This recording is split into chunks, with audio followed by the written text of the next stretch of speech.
열경련을 일으킨 두 살배기가 응급실 뺑뺑이를 돌다 제때 치료를 못 받아서 한 달째 의식 불명에 처해졌다라는 안타까운 보도가 나왔습니다. 함께 보시죠.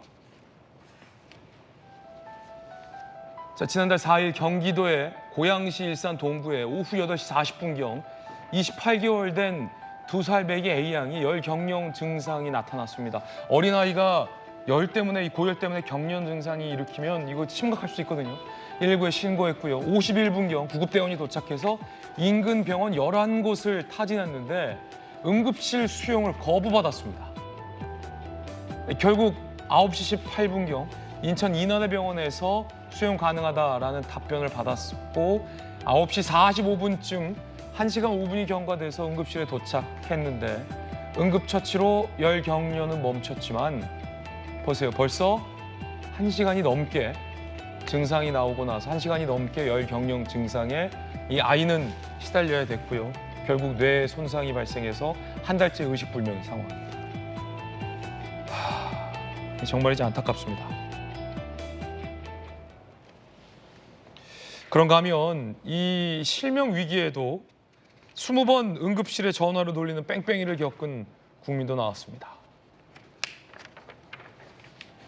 지난 1일 서울 강남구 B씨가 순간 접착제를 안약으로 착각해서 눈에 넣은 거예요. 큰일 날 상황입니다. 119가 출동을 했지만 20곳, 1시간 동안 20곳 병원에 전화 뺑뺑이를 돌렸지만 전부 이송 거절당했다라는 사례도 보도되고 있습니다. 두 살배기 아기가 응급실 뺑뺑이 때문에 뇌손상을 겪어서 의식불명에 빠졌는데 복지부 차관이 이렇게 밝혔습니다. 논란입니다. 들어보시죠.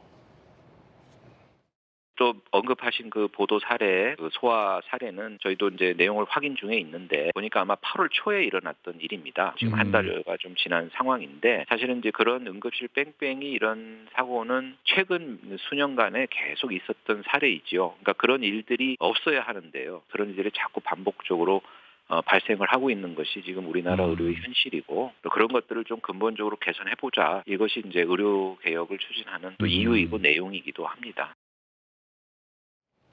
김영주 의원님. 네. 복지부 차관은 원론적으로 대답을 했겠죠. 응급실 뺑뺑이 현상이 수년간 있었죠. 그런데 이 두 살배기 8월 초였잖아요. 그리고 실명 위기에 20번 뺑뺑이 돌린 분 최근이잖아요. 꼭 저렇게 얘기를 해야 됩니까? 그 의식불명에 빠진 두 살배기 부모의 마음을 박민수 복지부 차관이 조금이라도 헤아린다면 그 원래부터 저런 일은 있었다. 그렇게 얘기하고 넘어가면 될 일입니까? 그렇게 말입니다. 이제 실제적으로 보면은 이제 이런 문제의 근본적인 원인이 있었기 때문에 우리가 뭐 의료 개혁을 하려고 하고 그 의사들 정원을 시키려고 하는 이유다 이렇게 얘기를 했습니다만은 사실 너무 이것은 한편으로 보면 그 관료주의적 행태다라고 볼 수밖에 없을 것 같습니다. 제일 첫 번째 나오는 말은 매우 안타깝습니다. 정부로서 책임을 통감합니다. 이런 말을 해야 되지 않겠습니까? 예. 우리나라 보건복지부 차관입니다. 안 그래도 사실은 의사들로부터 상당히 많은 강경하다는 비판을 받고 있고 국민의힘에서도 교체를 요구하는 그런 상태에 있는 분이 또 저렇게 얘기를 하는 것은 정말 교체 대상인 것만은 분명한 것 같습니다. 사실은 제일 중요한 건 뭡니까? 대통령이 왜 청와대에서 용산으로 나오겠다고 했습니까? 국민과의 소통입니다. 국민들의 목소리를 정부가 듣고 있다는 것을 느끼게 해주는 게 관료의 일차적인 책임입니다. 그게 구조적으로 현재는 어렵다 하더라도 이렇게 이 아쉬운 부분에 대해서 재발되지 않도록 한 번이라도 더 점검하겠습니다라고 답변을 줘야죠. 저 내용을 누가 모릅니까? 그러면 옛날에도 그랬으니까 지금 그런 것은 당연한 것이다. 그런 얘기를 어떻게 책임 있는 관료가 할 수 있겠습니까?